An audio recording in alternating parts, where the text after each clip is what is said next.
Hi, this is Sarah Bueno. Welcome to Conversations with a Wounded Healer. You guys, I'm going to do a thing.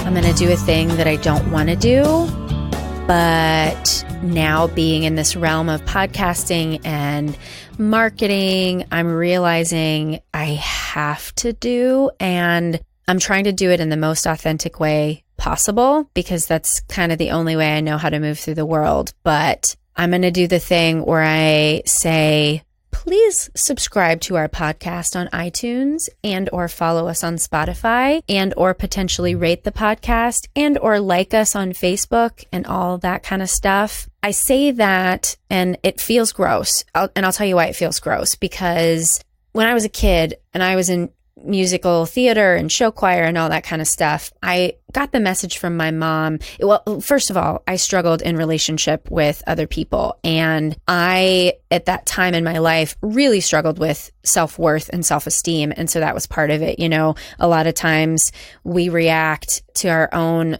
lack of sense of self by maybe aggrandizing who we think we are. And that's really who I was as a kid. And as a result, I had a lot of people who disliked me. The theme that I heard in my life growing up until I was out of college was, oh, I thought you were a real bitch until I got to know you.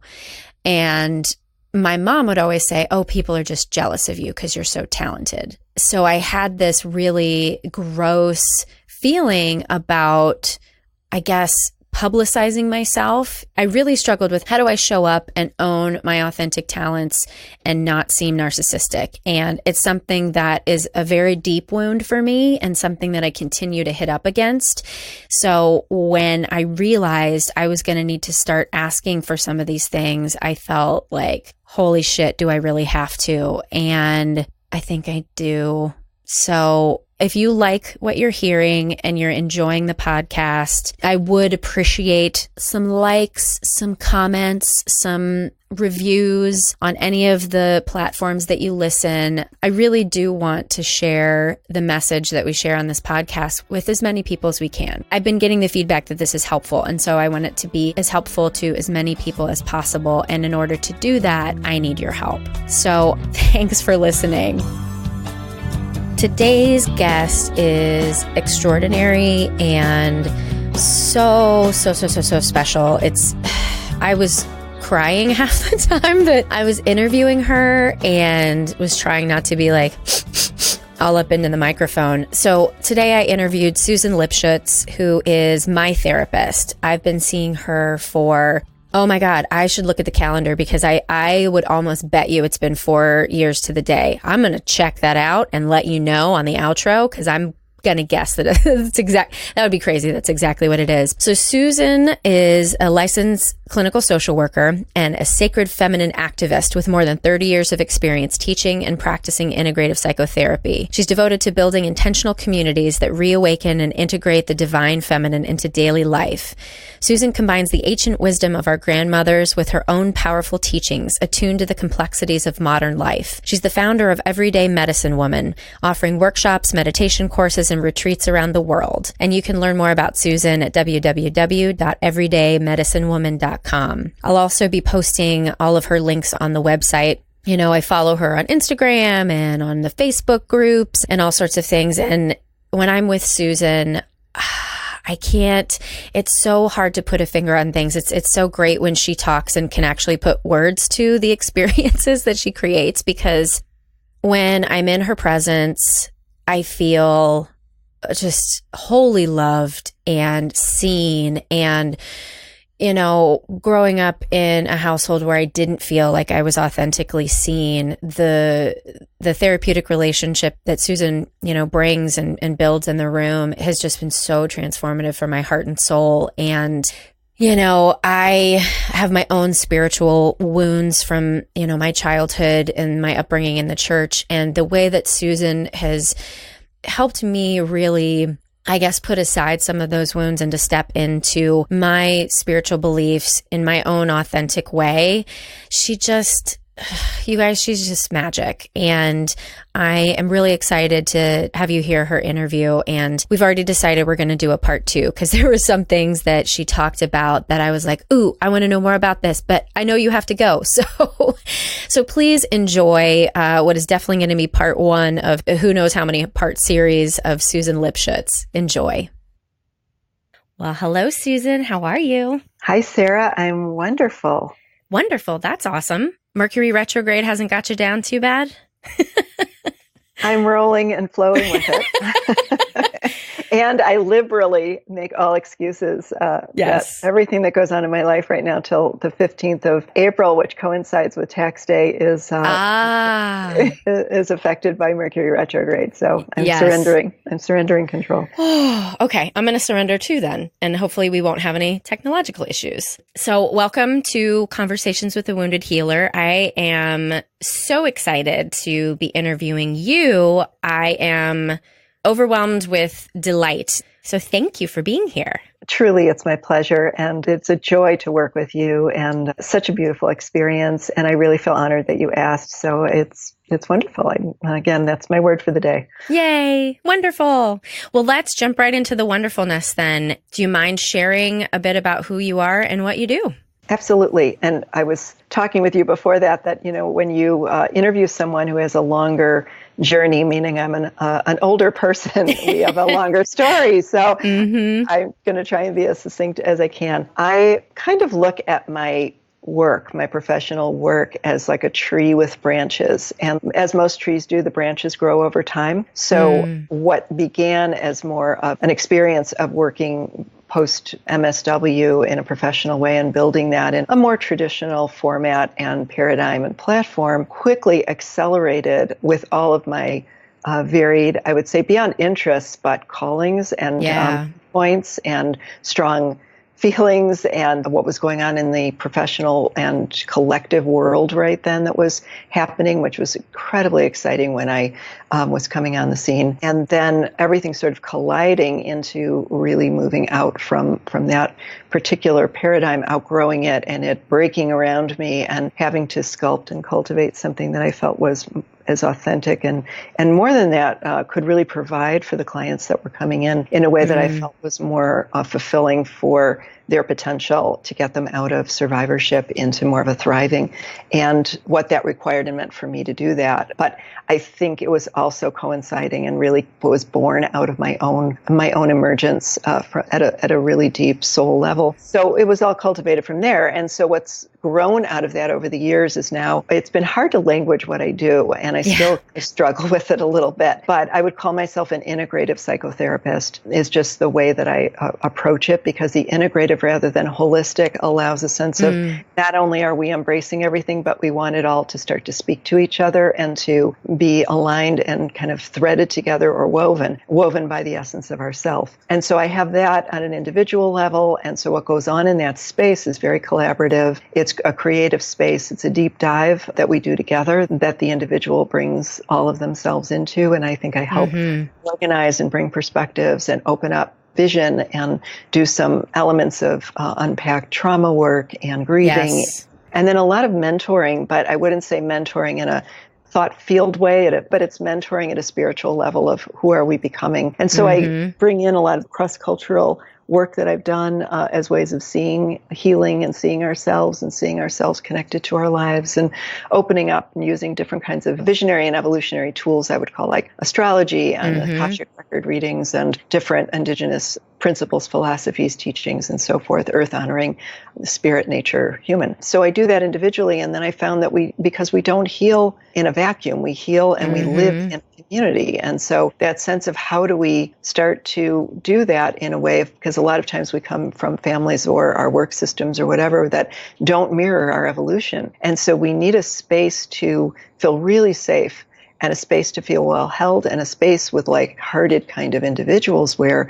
we can start to see and be seen and to have this experience of self and other and to work in an interactional way, but not so much in a staged way, so to speak, with like group therapy. therapy, but more really holistic. Because when I went to visit other communities, what I would find when I was searching for, well, how does healing really happen? Everybody talked about, well, nothing happens without being together, and that's the joy of it, is to be with one another. And that is the call and response that we see in other cultures that we've lost. And I think that creates that isolation here, that creates all that heartache. So then I moved out of that model of group therapy, so to speak. I was doing women's groups, into replicating an indigenous model of a tribal circle, not to misappropriate, but it was more to allow that place of witness, to allow that place of no crosstalk, but more of a sense of the power of being seen, and the power and the beauty and honor of choosing your words and putting that out there, and everyone being equalized. Because when everyone's in circle, there might be a facilitator, a time holder, an organizer, but everyone is equalized, and it's really powerful, vulnerable to be seen.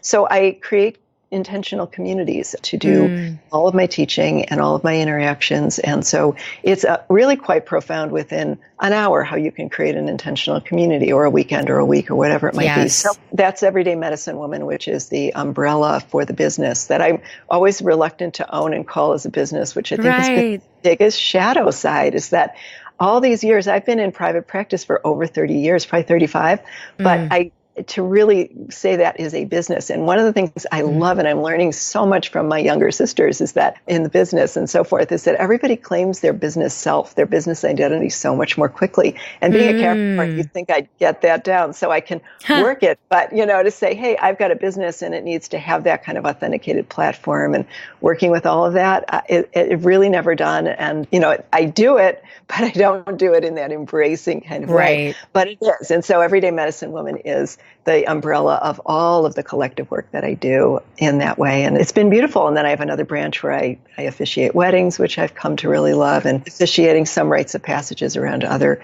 life events that I've, again, really, really blessed to help support for people that I care about, in terms of helping them have a beautiful beginning and a conscious ending, if need be, to their life's journey. So there's a lot in between. So that's my work. Right. So very succinct. But it's so funny, because when I first started seeing you, and it's definitely been 4 years now, because I saw you right after my dad died. And when I would come home and my husband and I would be like, oh, what'd you talk about in therapy today? And I would be like, I don't know, but I think God was speaking to me in some way. And I imagine that, being the receiver of that, you might be like, oh, well, but that's not God, blah, blah, blah. But I always tell people that I send to you that you really are a channel for the divine. And you really do, when you talk about creating this intentional space, like, you guys, Susan is so amazing. I can't even tell you I've probably sent like 10 other therapists to work with you, haven't I? Because the work that you do is amazing. And the changes that have happened in my life since we've started working together, I never thought I would be here. So I'm just going to keep singing your praises. You are so sweet, and I'm grateful for it. And a way I guess I would reframe that is, I feel like I trust the process very deeply. Yeah. And the process that I know, whatever that might be for me, and a space that I might create, where what can happen is we can begin to not only touch into our greatest difficulties, but touch into our greatest hopes for ourselves, and relaxing into the essence of our love, for lack of a better word. And it was interesting because the last several years, I've immersed myself more, even though I've been a student of astrology for many, many years, to bring it forth more, because I've seen it being so, at a collective level, the trends are just so remarkably helpful in seeing. And then individually, for us to understand those cycle points and how they help us understand why things are happening, when they're happening, and how we can collaborate them more. And there's this incredible therapist who's also a brilliant evolutionary astrologer, who I finally had a chance to work with last year. And the way he talks about it, and this more works for me with the Akashic readings that I do, the soul readings, is that he said, once we engage, and he's a therapist, but he said, once we engage in opening up the field of love in the space, the miracles start to happen. And I think that is a word that we as therapists are taught to drain out of the experience. And I think, again, in more recent training, but certainly when I was being trained a long, long time ago in the old dark ages, we even had a watch. And I get this. We do need to be incredibly responsibly and present for our role in someone's life, and being very clear about that, and being clean about that. at the same time, all that emphasis on being the blank slate and, watching the lighting in the room and what you're wearing and how you're, all of this ways in which we need to restrict and almost distract ourselves with our presence in the room, as opposed to really focusing on what's not only what are we picking up in our head, but how can we use ourselves as a therapeutic instrument in understanding what we're intuiting, what are we feeling? What are we feeling that is really theirs moving through us that we can then utilize as a diagnostic tool? Yes. Because they're disconnected from it. And we're intuitive. All of us, yes. Particularly anybody who goes into this field, one of the reasons that we go in is we want to fix everybody because we can't stand the discomfort, that we're in. It's like, oh my God, this is hurting me. Like, kind of like, a designer will come in and want to fix your lampshade or something. Right. It's like we want to help everybody so that we can feel better too. It's I know there's a codependent quality, but it's also we're feeling it. So in any way, if we can start to organize that in a diagnostic way and utilize that information to bring it into the session, but what makes it all really work, what is the secret sauce, as some might say, is connecting that we really understand who we are in that room. We understand why somebody's coming in, but we also appreciate that in humanity, what we've gotten disconnected from is an experience of love. Yeah. And when we tap into a higher octave of love, so it's not me personally loving you from that place that, can be inappropriate, but me seeing that love exists for everyone. Everyone is worthy of love. And in that space of being held energetically and starting to hold that experience, kind of like a chiropractor would give an adjustment or something. I think for therapists, we are not invasive in a negative way, but we go very deeply with someone in being able to find in the imbalance, creating the sense of balance or what it feels like to be in harmony with one's self, with one's self-esteem, with one's sense of compassion and loving for self and others. And when that space, however, we go there and get there and we can hold them in that, they can start to replicate that and also feel the dissonance of that in their lives. And then we bring language to it. So I think it's for when you talk about that channeling experience, I think what I try to do and what I found is through with the clinical kind of base. But then it's like, what do they say? You need to, Picasso, I think said that, learn the basics. I don't remember the quite thing, but it's something like learn how to be the artist and then break all the rules. And then forget it. Yeah. And then forget it. I really botched that. But it's that sense of, it was all intuitive, but learn it all and you need to know it. But then you need to make it your own, and you need to sort of say, I need to now go offline here to really get at it and to again embody it and make it my own. And that's what happens. So I think by me embracing deeply the humanity as well as learning, truly going into a lot of training, but not the kind of training that we've done maybe in a Western way, but a training that we do where we bring our full self in, and that requires our own healing and our own spiritual growth, our own discomfort in all of those areas to hone the intuitive skills, to hone that ability to create a safe and sacred space that then allows for all of that to happen and then help everyone to find it and discover it in themselves. So in that way, I do have to knowingly turn myself over. And I find on the days that I really, I'm really my most kind of grumpy, disoriented, didn't sleep well self. It's almost like, some part of the universe going, you would be really too controlled and you would try to. You would be in your way today. Be so in your way today that we are going to just make you so uncomfortable that all you can do is punt it and just and get there off map.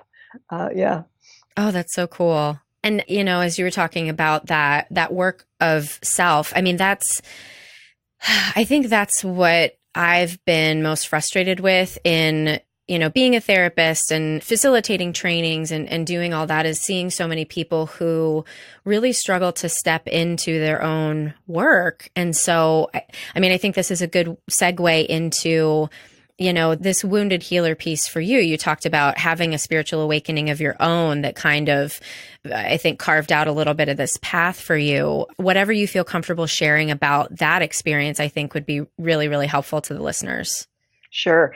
The beginning, really deep time, which is when I think we do have, I do liken it to a birth metaphor in the sense that I just had somebody in who's she's at her end stages of her pregnancy, and we're laughing about that, when you go through what they call these mock Braxton Hicks contractions and you Oh. think you're going through labor and then you have the real labor and you go, what the heck was I thinking? And a lot of times we can think we're going through something and it's really preparing us. And then, when we go through it, it really is one of those life crises where everything's falling apart and everything starts to come back together. And I use them, what I learned in working with a lot of the shamans in earth honoring traditions, that they work in a naturalistic way and their, office is a river and, a garden on top of a mountain. So it's very naturalistic for them.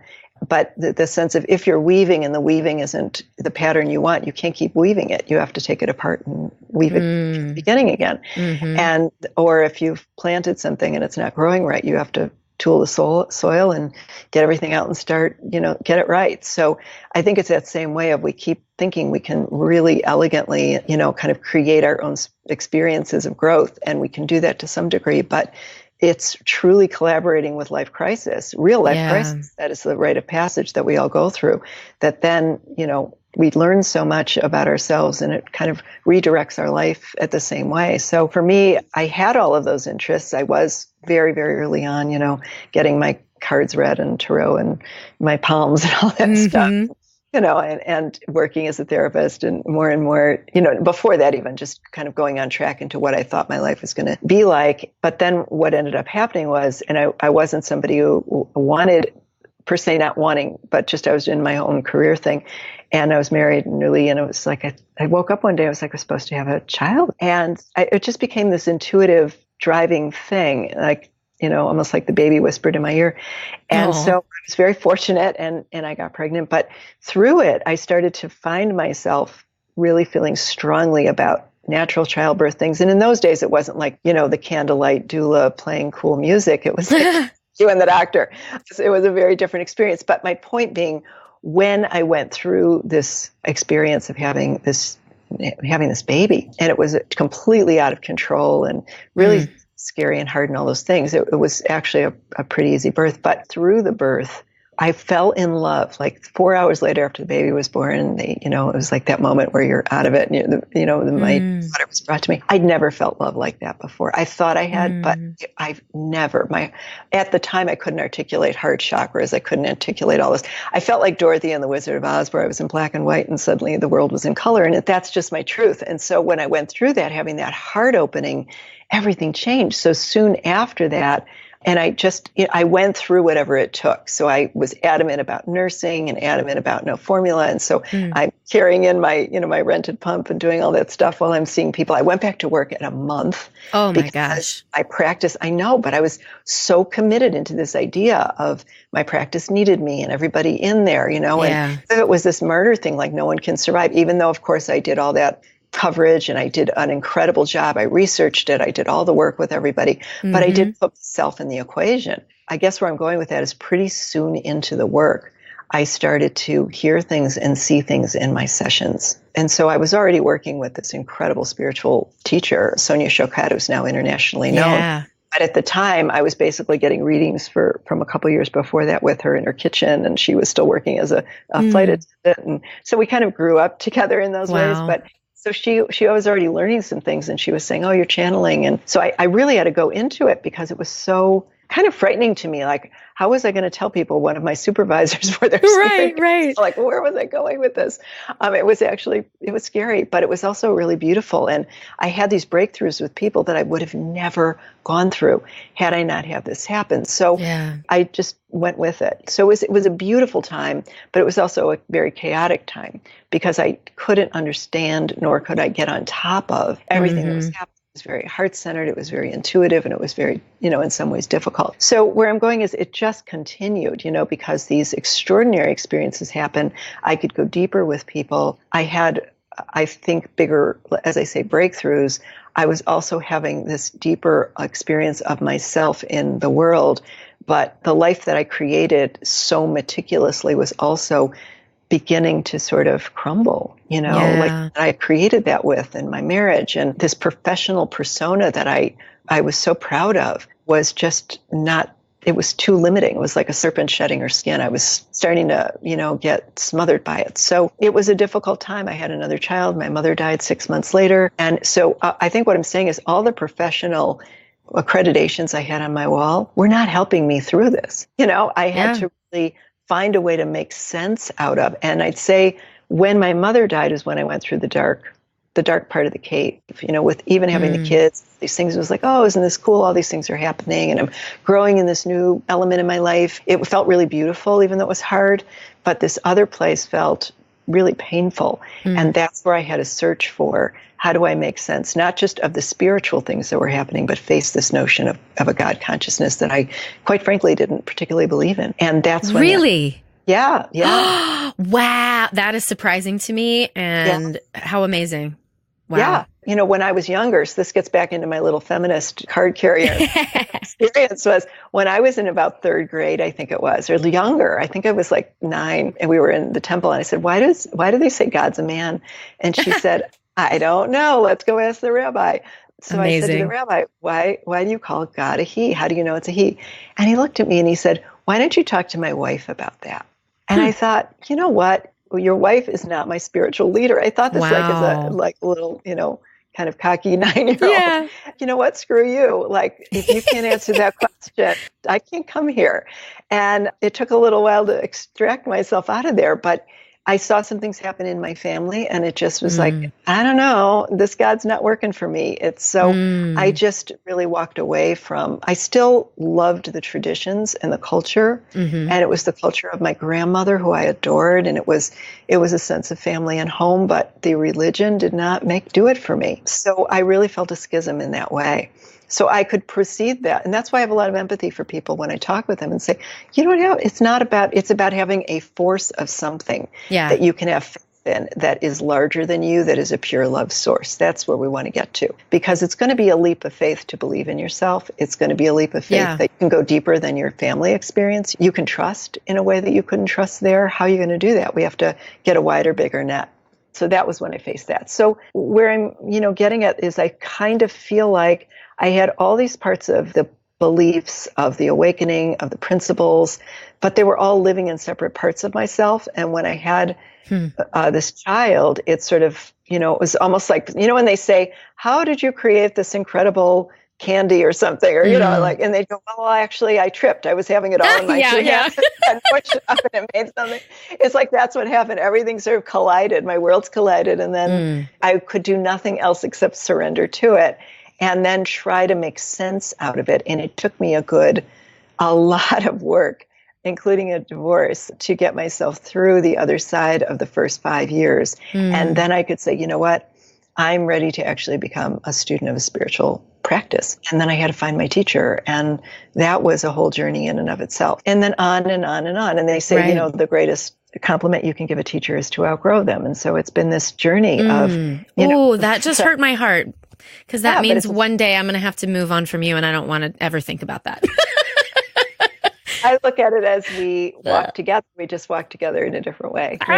Okay. Ugh. I feel gross. No. We'll have to talk about this later. We'll talk about it later. Yeah. Let's look like that. I'm not kicking. There's no nest to kick you out of. I know. Yeah, but I think where I'm going from is, the feminist principles that I always had, the sense of spirituality, the curiosity about the metaphysical, the strong commitment to my work as a clinician, but just in a very different way. I wasn't content with the way that it was. I felt the system was broken inside. So if we get back to this notion, were you asking about wounded healer? Yeah. So I think for me, I don't love that particular phrase. And I think it's because we also see it in astrology. There's a particular point called the planet Chiron, which is, it's all based on Greek mythology. And Chiron was the teacher's teacher. He was the teacher of all the mystical practices and all the alchemicals, but he couldn't find a remedy for himself. So it talks about in the chart, this is a point where you lose your life force, the experience of it. And it naturally returns about 49 to 50, where it can become wisdom. But they consider it to be a multi-lifetime experience of moving through into a healing of the soul, an evolution of soul from a human experience of a wound or a trauma. And so I kind of look at it as, when we talk about a wounded healer, we put it, to me, it almost feels like it's static. It isn't something that evolves and moves. Also, I think we all have a wound. How could we not go through our childhood and not have trauma? It's not to me possible. It's the degree and the degree to which it isn't. When Oprah was on a couple of weeks ago in 60 Minutes, and she talked about childhood trauma, and it was just so profound the way she talked about that simple wording of what blew her mind was when you change that sentence from to say to somebody what's wrong with you to what happened to you. Something happened that impacted you in such a way that starts to put it in a context, that it shifts this belief in someone and a sense of hope for someone as you start to deconstruct and then start to put together what is the mystery that altered your natural constitution, in that way. So in that sense of we're all wounded, right? And we all aspire to understand that and to transform it. And it requires something outside of our own experience, So in that sense, we all have trauma. Then some of us get called into the curiosity around it. Maybe we were the ones in the family that, like I said, were oversensitized, that we couldn't look away, or however we dealt with it, then spurred our interest and our ability to say, hey, you know what, we have some ability to this. It's dysfunctional the way we're working with, but it also awakens our gift. The thing that I see two things that are really profound to me when I look at having the child and it awakening it brought all my worlds together, and it brought the gifts forward, but it also brought my calling forward, because it took me enough years to see that my calling, I do work with men and I love it, but my calling is helping women in remembering their sacredness, in remembering who we really are, our mysteries, our magic, our power, and that it's not to replicate the masculine, because the masculine's wounded too. It's that we've lost that sacredness as a culture and a world to the collective feminine, to the sacred, to the divine. And so it's as we're pulling that forward, that's the only way we're going to heal, is to hold life sacred. I wouldn't have known that had I not had a child. It would have not birthed. My calling would have been, I think it would have been really stilted. I think it really would have come out of my head and out of my ego and all of that intensity that I felt, because I did and I do. But now I know it to be passionate love. I know it to be a ferocity of the mother, the divine mother, that's in me. But at the time, I would have never known that. It would have stayed brittle, and it would have hurt me, because it couldn't come in from love. So I also feel when I look at my clients and I look at everybody, is that our calling is usually when people go, what's my purpose? And it's like, look to what, Andrew Harvey talks about that in Sacred Activism. Look to the pain that keeps you up at night sometimes. Look to what you can't turn away from, because inside of that, once you can get into a space where it doesn't cause you pain, once you can look into a space where you can see the potential for the beauty or the potential for the growth and how we can be a part of it, then we start to see our calling in that too. So the wounded healer, I think we have a responsibility to address and to not be living out of the wounded parts of ourselves or the myth that we can heal them if we help other people. Really great. And I think that's coming to an end too, an extinction, because the imbalances of people who are brilliant at their work, but they're really flawed. We're seeing this with the Me Too movement. Right. I know from almost all the male teachers, I hate to put people in lumped categories, working in the shamanic or, the spiritual realms, misuse their power. I had different ways that I managed to protect myself, but I saw it all over. And interestingly enough, many women that have come to me with experiences of abuse of power with masculine teachers and healers on all kinds of levels. So that's the other thing that I think gives me a lot of pause and makes me, the word I would sort of align with for myself as an activist. That's why I kind of call myself a sacred activist. But I think I do feel very deeply we have a responsibility to continue to come into a place of understanding what motivates us to be whatever we call healers, and to facilitate that, we have to be clear about it and not let it bleed into our work. Right. And as you're talking about that, because I find myself having a hard time teaching things that I felt were kind of organic for me, and courage and faith in myself and in kind of just, the universe that's going to kind of catch me has just kind of been something I just had. And so I didn't have to cultivate it. And I'm curious, did you have to cultivate that faith for yourself? Because the way that you just talk about, well, I just have to get out of the way and let the divine do its work sort of thing. I know a lot of people who struggle with that faith and being able to let go and trust. Was that something you cultivated, or was that just kind of born with you? That's such a great question. And I think we say that when we're not quite, we need a minute to sort of pause on the I know, right? Like, great question, Sarah. Yeah. Let's buy me some time here. I would have to say it goes probably to the definition of what is faith in that nuanced sense of an intuition that we got it, and so we can, those areas that we do and those areas that we don't. I think you and I probably share an intuitive kind of bravery in being willing and just going into some uncomfortable places and trusting that we know why we're going in there. It's not about us. It's about helping facilitate a process. And so we're willing to be a scout, so to speak, or to just say, all right, let's just go in and make this work. So there is a faith in our ability to sort it out at an intuitive level. That's not a great answer, but I'm intuiting the answer. It's just I don't really know except so. So I guess my quick answer is yes. I can also say, though, that there's many things in my life that I don't feel that intuitive faith in. They just don't happen to be in my work. They happen to be in, other areas that I think that's when I get paralyzed, so to speak, in that sense of I don't know that I can do that. And, they might be for me more physical oriented things that I've had to struggle with. Like that's where these experiences of literally going on, okay, we're going on this hike and we have to go through these areas that we don't know, how to make it work. Some people are very great. They're good explorers in that way where they go, I don't know, we're just going to make it work. Like we'll find a way to jump over the crevasse. And I'm like, I don't think so.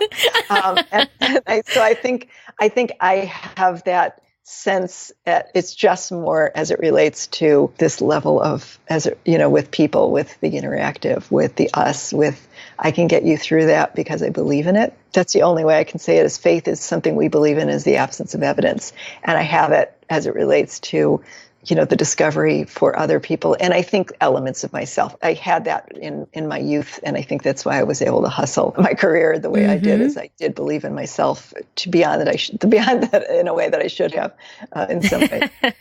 Awesome. I'm wondering too, kind of just back to the word healer, because I don't think you've addressed that yet. And I certainly call you a healer. And it's funny, as I've been interviewing people, I've been getting different responses to that word. And most often people have this fear of taking on that word because there's this assumption that if I say I'm a healer, that means I think I'm doing the work for you. But I imagine that given your experience and the way that you incorporate spirituality and all of these other concepts and ideas, I'm wondering what your take on the word healer is for yourself. I would probably join the club in my reluctance to call that. And I do think it is the reluctance around setting up an expectation around the I would say this is a healing space. I do think healing happens. I think miracles happen, but you can even hear me with this discomfort around articulating. As I said, I've always struggled with language. I don't really love labels. Yeah. The closest I could get was in terms of that collective work. That's why I call my business Everyday Medicine Woman, in that sense that I do believe that everybody has what we would call medicine within them, meaning that they have something that is potent and a remedy for other people in the world. And when we start to understand what that is, we can bring that forth in a more organized and thoughtful and replicatable way that we can take ownership for it and be able to, in that way, make contracts around here's what I can bring forth. In terms of the individual experience and work, I've done a lot of shamanic training. I really bristle when people call me a shaman because I feel it's disrespectful to the people who have devoted their life to a lineage practice that they've born into or they've devoted themselves into in a way. Although I will say that I do feel very, very fortunate, very dedicated, and very blessed to work with shamanic and medicine people who have been really generous and given me permission to work with these teachings and these tools in a way that I felt was very authentic, and I felt very seen, and I felt very honored. So I felt comfortable being able to do that, but I also feel very sensitive about the way we misappropriate and we borrow in a very kind of quick, like in our culture, we want instant healing. Like, McDonald's, like I'll drive through and get it. And when it no longer feels good, I'll go to something else, Right. And it's to be able to understand we have to sit with and have patience, and the healing process can take a very long time, and it can happen in an instant. So it's time and patience and all those things. But getting back to the word, if other people wish to use that as a way of describing me or my work, I accept that, and I accept the love that comes with it and the experience of what transformed for them. But again, I don't call myself a healer because I think it speaks to my ego. And once my ego gets going, it's not pretty, I don't like living from that place. And so I do think we need ego strength. I mean, we can't step forward and say, you know what, I will take responsibility for this. And I do feel capable. But when I think we get labels around us, even teacher, I don't really love that. I do teach, really? I facilitate, I guide. I just don't like author, teacher. I know we need words to describe ourselves, but I just hesitate with those. I don't feel comfortable in the way they box us in. And I think more than that, when I was younger, I loved having those kinds of, oh my God, I'm being called a teacher. I'm being called a speaker. But then the more I got into it, I saw that it just didn't, it was great to just articulate in a fast track to say, yeah, this is something I can do. But I think now we get so into this branding and having to message ourselves and all that kind of stuff. And it just, I think we jump into a space that maybe we're not ready for, or a space that we need to stay humble with. So I haven't worked it all out. That's all I can really say. And it just kind of makes me think, I am very particular about the language that I use, to talk about myself, to talk about clients, and the language that I encourage clients to use. And so I think, labels such as teacher, healer, author, all of these things, it might mean one thing to you and it might mean something totally different to somebody else. Absolutely. And then that perception, and right. I totally get the ego piece of it. I relate to that as well as sometimes I find myself getting caught in the shame trap where the only way I can feel okay about myself in relation to somebody else is if I'm better than them at something. And that's totally an ego-driven piece. I think it's equally hard to own our talents and our gifts while not taking on this label that leads us down an ego path. Yeah, absolutely. And I think this is a piece of my own shadow work, is this sense of even giving myself that tag, everyday medicine woman. It's kind of funny because it's not my name because it's about the collective. But I can often say, well, there's been a way it gets almost invisible, and then it doesn't always serve me because when I want opportunities that will launch or have a sense of being able to get to, the audience that I think is really wanting to hear the message, if I don't allow my own sense of self, my own me to come forward and be seen in my discomfort of that, because I don't want it to be about me, but then say, yeah, but I'm stewarding it, Right. And I've seen that it's really asked me to step up to this and sort of to claim that and to work through what are my myths about that, what's my own discomfort, how do I hide, even though I have principles about this, right, that perception and about our collective, but then to say, yeah, but I'm also hiding in there in my own, like you say, if I come out and I'm more visible, then I'm, does it also bring up the discomfort that I have about being there? So I've been really working on that as well, because the work is being asked that of me to step forward more over the past few years. And I think what's helped me is that the length of time that I've been doing the work, I think I'm at this place where you either start to claim that you were one of the pioneers, or you are going to be holding the door that everybody walks through. And I can get really kind of like, wait a minute, all these people are talking about doing, goddess work and circles and doing all this work around the collective after, just like they started after 2 years. And I've been doing this for a long time. And it's like, well, yeah, but the other thing is that the women that are coming in now, and it kind of, pisses me off. It's like, how do you know all this? It took me all this time. Right. You're getting it. Like, what is this? But they're pre-wired. They came in a different generation. They don't have to, go through, and I don't even mean it's just like the long, hard journey. It's just like they get it. So it's part of the evolution that we really hope for. So that's why I love doing intergenerational work. But I think where I'm coming from is I'm feeling this sense of stepping into eldership, and I'm really loving it to be able to support. As a matter of fact, one of the things I really am craving to do is a mentoring group for younger women with older souls, because I see a lot of younger women. Yeah, isn't that great? I see a lot of women who have these incredibly older souls, and they're kind of struggling with that. And they need to be supported and not feel like they have to grow too fast. So I think this, like I say, I really adoring and loving working with my younger sisters, and I love what I'm being able to bring to them, and I'm finding that they're honoring it so much, and it just feels so great. So I feel like I'm going to be maybe you'll ask me this in another way, but I do feel that sense of mentor. I'm really comfortable with that word, and facilitator and weaver, those kinds of words I'm really comfortable with. I think they're more fluid and they're more dynamic. And I think maybe that's why I like a little more.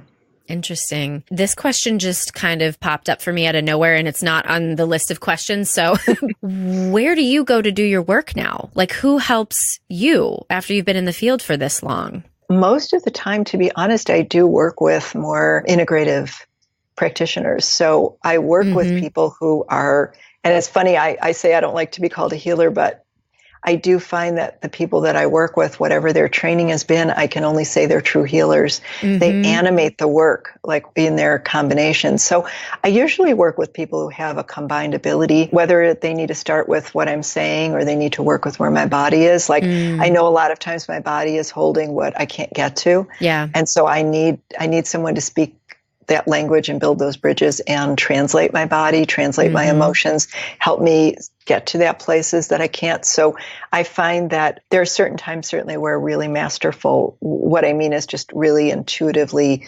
strong space holding, understanding, dynamic therapists that I will go see, and they'll help me kind of, deconstruct some things and help me see into and help me understand, particular moments where I need guidance. But I will go to people that have the facility to work with the different levels of who I am. And that's the work that I do. And I often do it in chunks of work, like when I'm going through something that is a more complex area that I know. And I work with astrologers very regularly. That's a really important path to me that helps me see in. So I would say mostly I work with people who are not traditional therapists. Cool. I was just wondering, like, what, how, who does the healer go to? And I'm calling you a healer. You don't have to take it, but I'm going to call you that. And I know where you're coming from. And it's fine. No, I appreciate that. And I know it gets complicated, but I'm kind of going to put a general PSA to everybody out there exploring that I think it's fine to have your metaphysical or your energy body, like going to have people, do work on your energy work or read your cards or do psychic readings. But I think at some point it's important to understand they are breathing life into your energy field and into your metaphysics and into your soul and spirit. So if they're not really clean and masterful and clear and grounded, they can really, it self-corrects. Yeah. But you have to be as clear about that as anything else, like the kind of physician you would go to or, whatever that might be. You want someone who's clear and well vetted and you have a really good vibe with. Use all of that when you're starting to move into these realms as well. Yeah. Well, Susan, I just really appreciate you taking the time to do this. It's my pleasure. I'm such a fan of yours, and I feel like the work you're doing is so important. And I love how you are from a tree that's branches grow a little more quickly than mine. Oh. You're a fast-growing tree with growing an orchard, and your movement is big and wide, and your calling is great. And so I love it. And if anybody I can touch through you, I'm happy to do that. And thank you for supporting my work. And I just see us as collaborators in a way that is moving in the same direction with the same hope and prayers for our world, and that we can help it heal in a bigger way and bring the beauty forward. So thank you for asking me. All right. Well, it wasn't exactly to the day. I did look up on my calendar the first time I saw Susan. It was May 13th. So I'm ish in the right time of year, but it wasn't exactly 4 years to date that I met Susan. Anyway, thank you so much to Susan Lipshutz for being my guest today. I can't even with the thanks and the honor that it is to be able to work with her and have her share her work with the listeners. Thanks as always to Andrea Klunder and Edwin Ruiz at the Creative Imposter Studios for editing, Liam O'Donnell, my good friend, for taking that awesome album art photo, and Ben Mueller for the theme music. To find out more about Susan Lipshutz, you can visit my website at www.headhearttherapy.com/podcast or bit.ly/wounded-healer. You can find Conversations with a Wounded Healer on Facebook and Twitter and Stitcher and Google Play and iTunes, all the other fun places that you find podcasts. So you can check the website for more details. Thanks so much for tuning in. Until next time, bye-bye.